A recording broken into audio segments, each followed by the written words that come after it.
Everyone experiences challenges in life, and there are going to be times when you feel like giving up.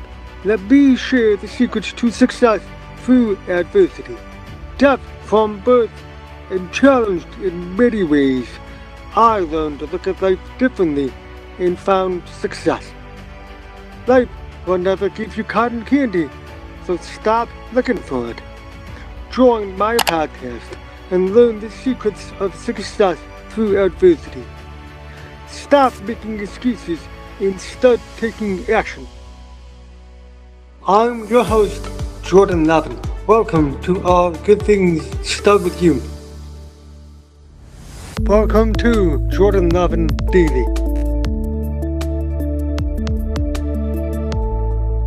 Welcome to All Good Things Start With You. I have David here with me, and David is going to share his story with us and his journey of being diagnosed with cerebral palsy since birth, highlighting many struggles in the education system and successes as a former sport athlete, 3-time state champion cyclist, and currently a middle school teacher with CP. He shares his stories with others around the world to show that there is a light among all the challenges behind it.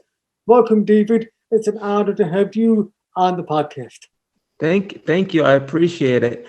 And of course, we are collaborating today. So this is Jordan. He's a podcaster, a motivational speaker, owner of a CrossFit business, wake surfer, and also I'd like to mention that his podcast is called All Good Things Start With You.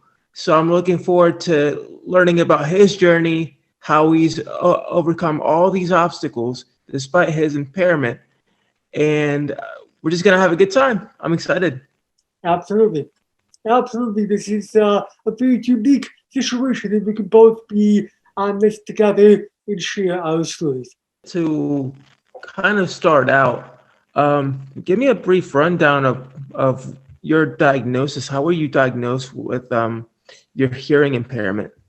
So, when I was born 3 months premature, 11 inches and 31 ounces. This was back in 1976, where this was before they tested for hearing. During those first 4 months of my life, I was in a hospital on a respirator, and during those 4 months, I had many complicated, potentially life-ending surgeries. Doctors only gave me a 10 chance of survival. And through those long, rocky 4 months, obviously, I made it. However, to fast forward just a little bit, because doctors told my parents that I might not be able to walk, I might not be able to speak, I might have some physical disabilities. But what happened was my parents were so focused on my physical development that perhaps they missed the hearing portion of it. So they did not find out about my hearing loss until I was 2.5 years old. So for most kids or babies at that age are already hearing and possibly speaking at that age, well, I wasn't. So when we found out about the hearing loss, my parents were obviously very devastated. And they were like, okay, well, what do we have to do? What are my options?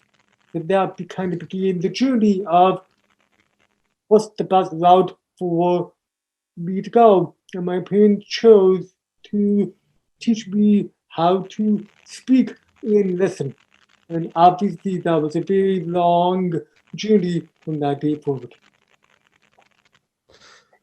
That is awesome. The fact that your parents were willing to find any way that they could to help you, especially with nowadays you have so much adaptive technology and assistance that for you it makes it easier to just go about life.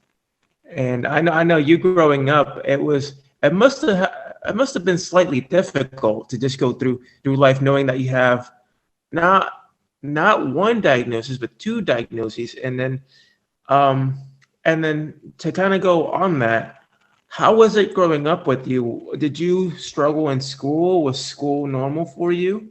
Did you have a lot of friendships? I love, and I appreciate that question because interesting enough, I was 17 when I was diagnosed as being ADHD. So growing up in school was very, very difficult because not only was I ADHD, but I did not have any understandable speech, and yet alone I wasn't able to hear. So the formative years of schooling was quite complicated. And the best way to put this in perspective, you've got this little boy sitting in a classroom trying to read lips with the teacher, but if the teacher turned their back to write something on the blackboard, I would never get it. So my parents came up with the concept of at the end of each day after school, my mom would say to the teacher, "Hey teacher, what did you guys do today?" And she would write everything down word for word and everything that we did in the school. We would then go home. My dad would come home from work, and my mom and I, the three of us, would sit down and go over every single thing that was taught in that classroom again and again and again until I was able to comprehend what was being said. And that was just my elementary school experiences.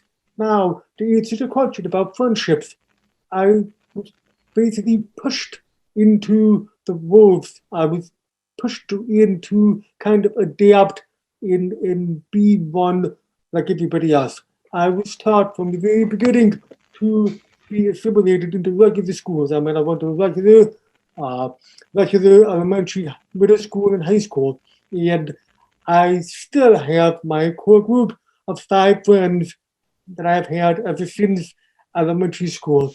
And if you were to ask those group of friends how I was, is they didn't treat me any different than anybody else. I was just one of the boys hanging out. And I never asked for them to treat me any different. And that was the whole point of what my parents wanted me to not think of my disability as a disability, but to think of my disability as an ability to be able to share that and not downplay it. And it doesn't matter what disability you have.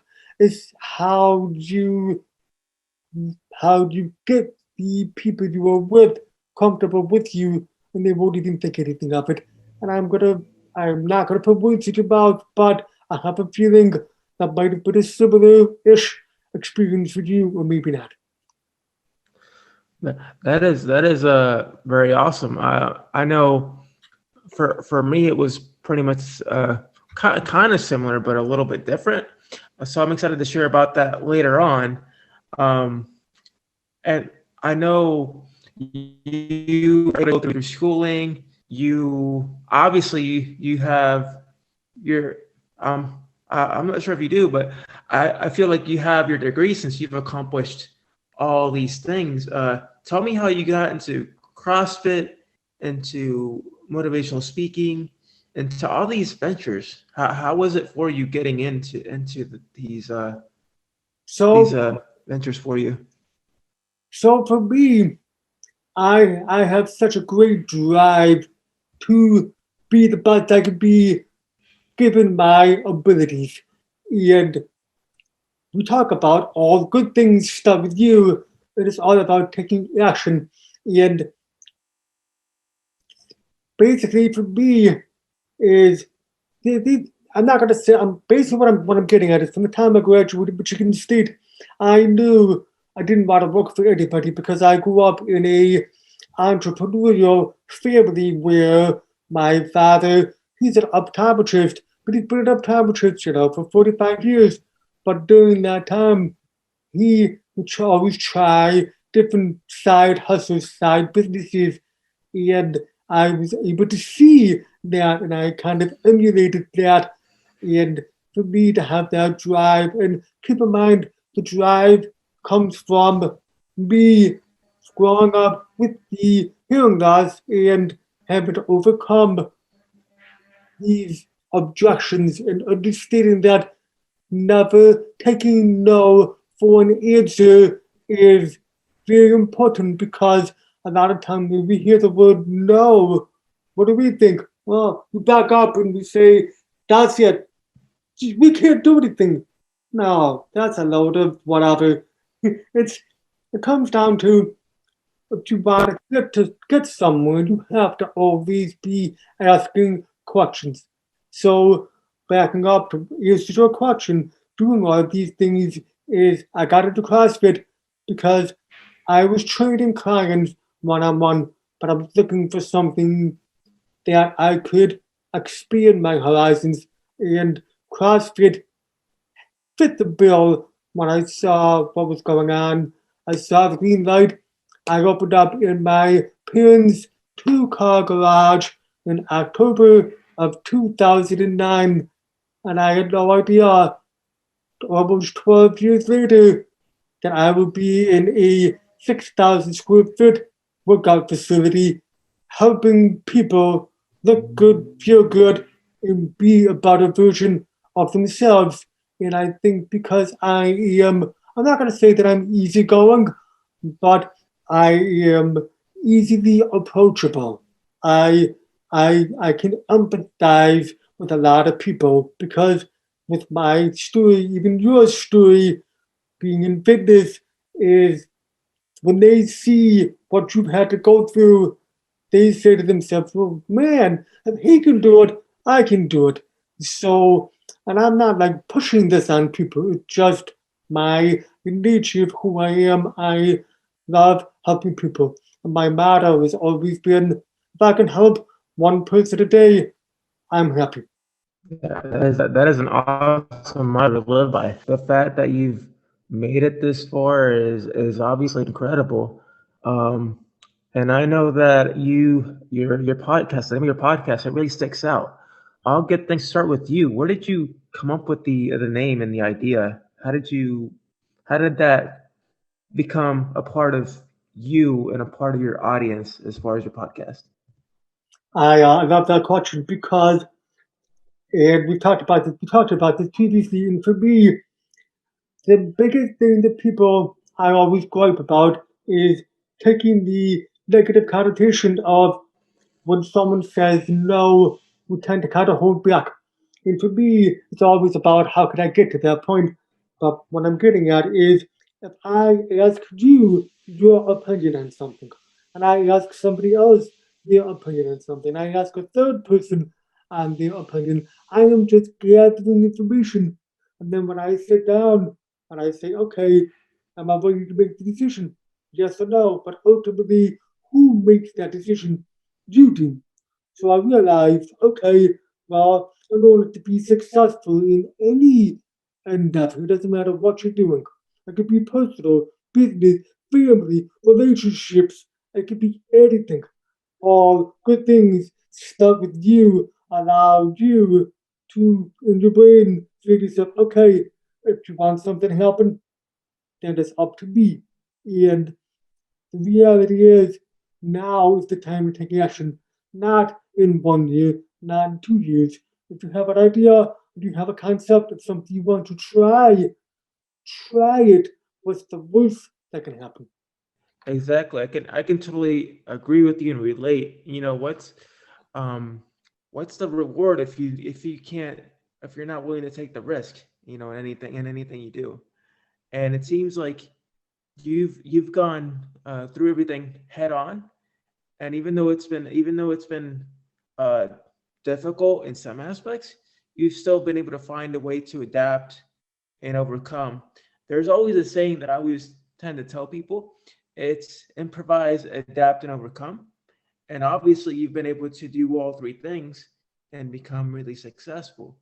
Um, and then to kind of wrap everything up, how can people find you as far as social media, learn more about you, and just get to know you better? So for me, best way to go to my website, jordanlevin.com. You can email me at jordan@jordanlevin.com. My Instagram is Jordan Levin. Facebook is Jordan Levin. LinkedIn is also Jordan Levin. I'm quite accessible. If you shoot me an email, I'll try to respond to you. It is easy to build. If you want to send me a text, it's on my website. Send me a text. I'm happy to help. If you have any upcoming events coming up, struggling with anything, I have a program. It's called How to Develop 10 Good Habits.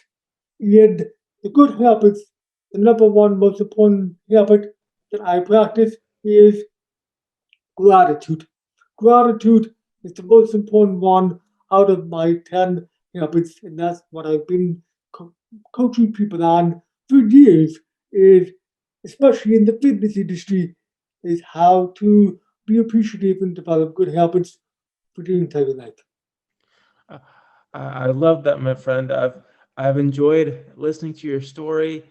I've enjoyed listening to your journey, and you obviously, you're obviously a true example of if like I always say, with my slogan, if I can do it, so can you. You obviously have that. You've proven to people that if I can overcome these multiple impairments and all this in my life, then there's no excuse. You can do it too. There's people out there that have no disabilities that don't push themselves, yet you see people like ourselves trying to do everything that we can to become successful. So awesome, awesome story. I appreciate you being on the show. Thank you, Jordan. You guys can find this episode on iTunes, Spotify, any other major podcasting platform, and I also will put it up on YouTube as well. So thank you, Jordan. And remember, everyone, if I can do it, so can you. Yeah, I love that. I love that. I love it. Great. Thank you. That was a blast. I hope we can do it again soon. Yeah, for sure. I'm excited. All right. So let's switch over to my questions for you. So, David, not only were you born with CP, but you also experienced being put into special education as well as mainstream education. Please tell me and our listeners a little bit about your formative years because you've had quite a journey. The follow up, Well, go ahead. my formative years were they were pretty rocky, especially kind of starting out in education. When I was very very young, until I was the age of 8 years old, I couldn't really read, write, or walk. Um, I kind of struggled, and that's as far as education. They thought, hey, he can't do any of these things, so we'll just place him in special ed. This was at the time where my biological mom was still around, so being that she was a very young mom, raising two children, one of them having CP, it's not always easy. But I always had very supportive parents, and the part of my biological dad and my stepmom, who they both, all three of them, kind of worked together to help me kind of grow and become this individual who has become successful, with anything, with when it comes to education or anything that I've always pursued.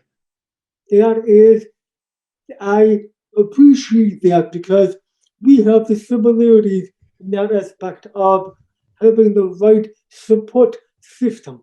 If you have the right support system and being fortunate to have your biological parent and your stepmom to be able to do that, that's a very powerful thing because that you saw that and that allowed you to succeed.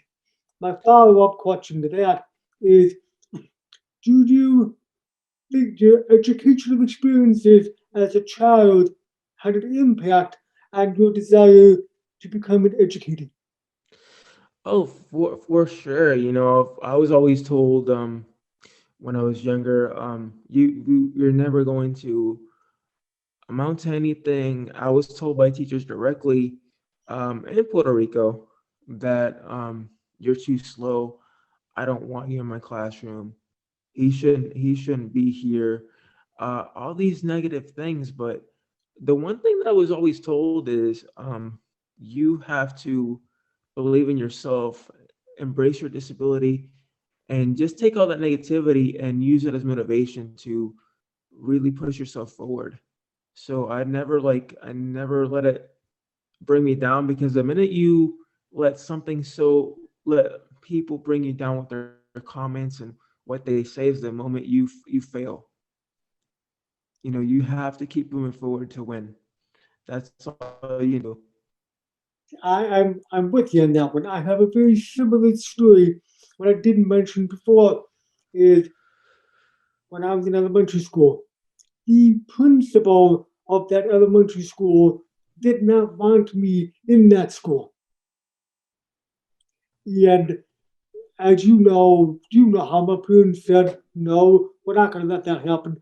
So the truth of it is, in order for that to happen, my parents had to sign a waiver to waive the right to um, um, I could be wrong. I think it was IEP, which uh, basically had a specific program to follow. My parents had to sign up that we waived the right to do that. So that was allowed my parents to have a little bit more control of what I'm doing, well, pretty much 100% control of that situation. And as we talked about, it wasn't easy, but that's a very interesting thing because we talked about it.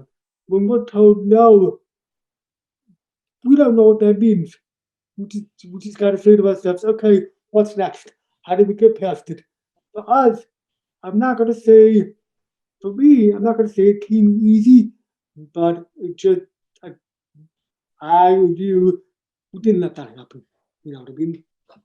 Yeah, I mean, that's the one thing is, when it comes to school system, th- they're great. Don't get me wrong. School is great.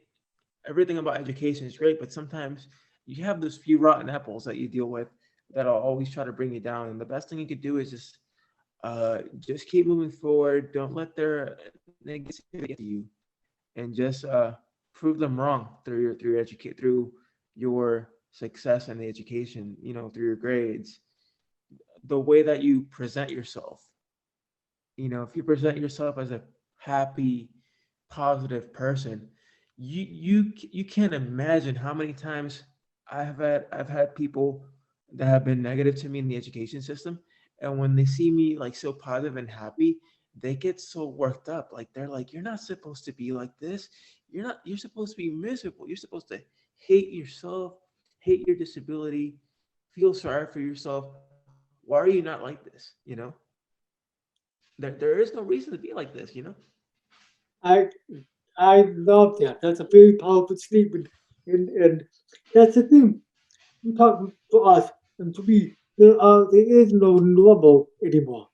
There never was a normal, and too many people, especially the education system, have this what you call perceived notion of what we need to be, whether it's smart or physically active or it doesn't matter what it is. There's always this expectation that everybody gets compared to all these different people.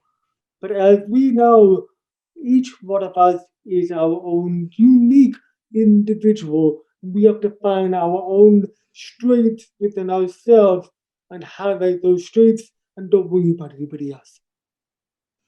Exactly. I feel the same way. You just gotta keep pushing forward. Not a care in the world. Exactly. Exactly. And it took me a long time to understand that last part of not worrying about what other people think and just focus on what you want to do and how you do it. So you mentioned your biological parents and your stepmom, but who or what was your driving force to keep pushing forward? Do you think that it's an attribute that it's a part of you, or someone or something instilled in you to have that? Well, as I was growing up, unfortunately, I had struggle with a tragedy in my family. My biological mom ended up passing away when I was 8 years old, and then fortunately, something great came out of it. My stepmom, she stepped in the day of my biological mom's funeral, and she said, "This child has a future, and without me in it, I don't think he'll be able to live a normal life." So she took it upon herself. At the same age, she was 23 when my biological mom passed away, and then my stepmom was the same age. So at 23, she made the decision to take care of me and raise me and to give me the life that I would possibly never have. Because as you know, to to raise a child with a disability, sometimes it takes a whole, it takes a tag team. It takes a, luckily with my dad and my stepmom together, who's fortunately is my mom now. I consider her my full mom because she's raised me for my whole life. Right. They both were able to uh, be my driving force as far as different characteristics. Um, my my mom now was always, she was more of the tough love kind of mom. you know I don't want you to feel sorry for yourself. My pity box is broken. You can do anything you want to do if you believe in yourself and don't pity yourself all the time. And if somebody tells you no, you just keep pushing forward. Don't let them bring you down. And that's one of those things that you have to and sometimes it's always good to listen to parents, especially when they're giving you good advice and to help you out in life. That is so powerful because being fortunate to have that mom in your life to give you that tough love is astronomical. And I wish there were more of those around for those others who are struggling. And I always tell people, if you can't necessarily find within your family to, to reach out to other people, don't be afraid to ask others for help. And I think that is something that people tend to kind of hold back and are afraid to ask for help. And I always say it's okay. Ask for help and it will help you get to where you want. I definitely agree. As I was growing up, my mom would always be there, and she was there when I took my first steps, which was actually my biological mom's dream, was to see me walk. But unfortunately, she missed it by 3 months. So I literally walked 3 months after her funeral. But I knew that she would always she would always see what I was doing, and just I knew that she saw me walk. So I wasn't really too worried about that. And I'm glad I took those first 3 steps, because those first 3 steps defined started defining my journey and where would I be today. Absolutely. Absolutely. And again, it comes down to all good things start with you. You made that decision to take those first three steps. Now, that leads to my next question. How did you get involved in sports? You're such an accomplished athlete. I actually got involved in sports while living in Puerto Rico at the time. So I started around the age of 8 with baseball. They didn't have a league with kids with different disabilities at the time. So my mom now, she kind of started this league along with several individuals that were wanting to partner up and start the league together. She started this baseball league, so that's how I kind of got involved.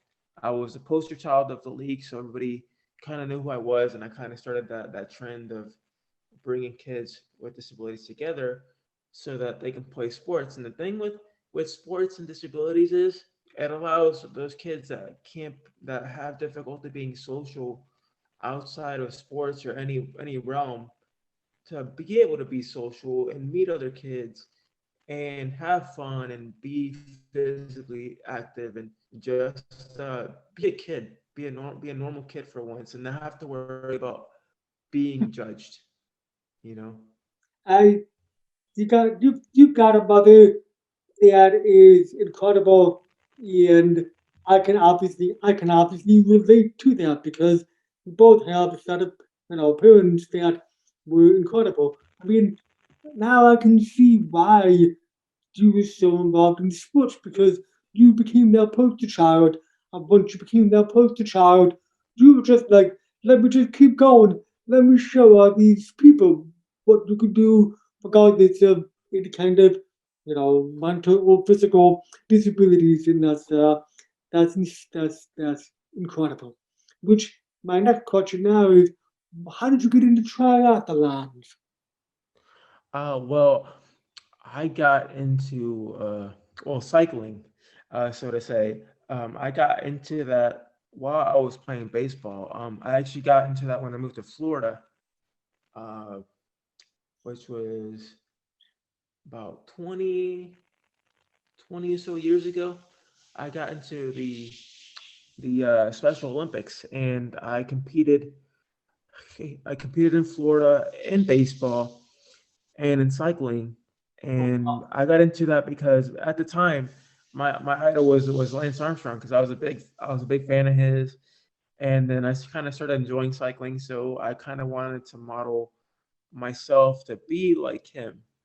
So being the competitor, the from the competition aspect of it to even wearing the same gear, the postal service gear that he wore, and then just hearing a story about how he overcame cancer was just awesome. And at the time, he was big celebrity, so I always wanted to model myself like him. But at the end of the day, I wanted to kind of be my own individual and stand out and let people know this is who David is. He's a cyclist. He's a hard worker. He's willing to put his team first and just compete to the best of my ability. And that's how I've kind of won the three state championships that I've won as a cyclist. And I also became a Paralympic prospect. So back in 2011, so I had Paralympic scouts kind of see how I was, and they invited me to try out to the Paralympic organization up in Tampa. Wow. And so I mean, that's incredible. The fact that you didn't let any of your physical limitations bother you, the fact that you, like, for both of us in that sense, when you see the goal or the end result of what you want to accomplish, you can kind of reverse engineer back what you need to do to be able to get to that point. I mean, the fact that you did that, that's incredible. Um, and so how important is it for those with physical disabilities to implement movement and exercise in their lives, and why?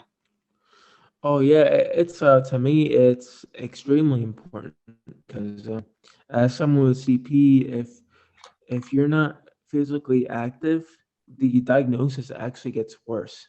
So as you age, if you're not physically fit, a lot of the symptoms that you have now can get progressively worse. So I kind of started working out at a very young age, around 14, and so while your diagnosis doesn't go away, working out reduces the process uh, of decline on your body. So the wear and tear kind of slows down. And then you're able, as long as you work out, you're able to kind of slow down the process. And if you keep maintaining it, you have a better chance of having um, a longer shelf life. So you're not at risk of ending up in a wheelchair or developing some sort of another impairment where it impairs you to walk or do your daily living task. So I started that because I had a at around 14, 15, I went to a doctor, and at the time I wasn't working out at all. I was just playing, doing my own thing, playing video games all day, being lazy, The only thing I did was just play sports, but I wasn't really physically active. I let the sports get in shape, but I wasn't in shape outside of the sport. So my doctor said you have to change your lifestyle, or else you could end up back in a wheelchair. So that was kind of a wake up call for me, and that allowed me to kind of sit back, reflect, and figure out what I had to do to improve myself physically to where I'm at today. Again, you're the one who took the action, you took your doctor's advice, and you realized that it was something you had to do. And I know it was not easy, and I can't imagine how many times you had to try any exercise or any movement to be able to do it. I mean, the fact that you're able to get out a bike and do that, that's quite incredible. Uh, that's quite incredible. What's the most rewarding part of being in middle school teaching? Oh, the most rewarding part is when you hear students, they tell you thank you for taking the time to help them, for showing that they have more potential than what they think they have. Because uh, when you're a middle school student, there's a lot of self doubt. You tend to be, you feel like you're not good enough at doing something, or that a lot of your peers judge you a lot. Which over the last 4 years, as an assistant teacher, I've seen a lot of that. But with the right mindset and the right direction and the right support system, especially if you're a child that doesn't have it at home but you have it at school, take advantage. Take this opportunity to really empower and motivate the student, and tell them that they're worth it and they're appreciated, and that every little thing that they do very well deserves a celebration. That mindset, having that mindset and be able to teach that to the students is probably the best thing that a teacher can do for the students. So keep going at that. Don't stop. Don't stop. Keep doing it. How do you What do you do to unwind, to decompress with all the things you have going on? How do you keep yourself grounded? I usually like to I like to be outdoors, whether it's taking a hike or just enjoying the weather. If it's not too hot, because Florida, we all know it gets ridiculously hot. It's like right now, it's like 100 degrees for the next week. And I just love being outdoors. I'm also a gamer, so I love to play PC and PlayStation games. I'm one of those individuals. And I just love hanging out with my friends and my family whenever I get the chance. Wonderful, wonderful. What brings you the most joy? All the things you do. What brings you the most joy? What makes you happy?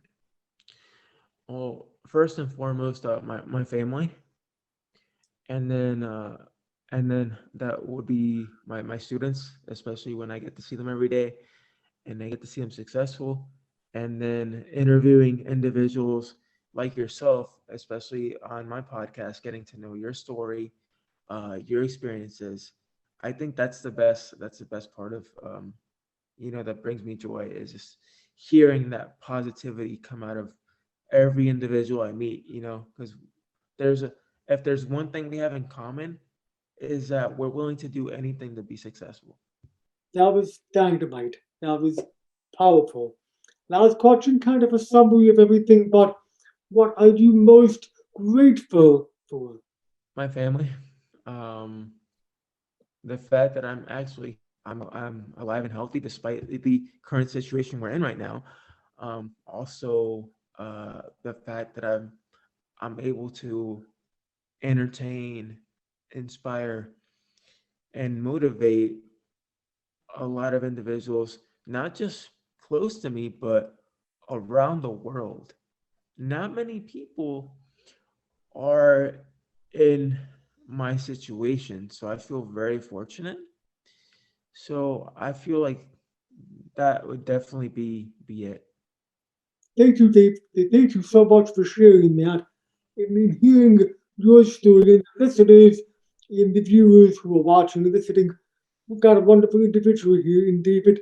And I want you to know that between him, you, David, and me, between the two of us, we know what it takes to get things done. We know what it takes to inspire people. And to summarize, David, it's just nothing is beyond our reach. That if you set your mind to do something, you can make it happen. So, thank you, David. It's been an absolute pleasure. We've been talking for almost an hour, and hopefully we can do this again in another year and see where we're at. Definitely, I would definitely I would like to for sure, for sure. Absolutely. Thank you for listening. Please check out my website for more great content at jordanlevin.com.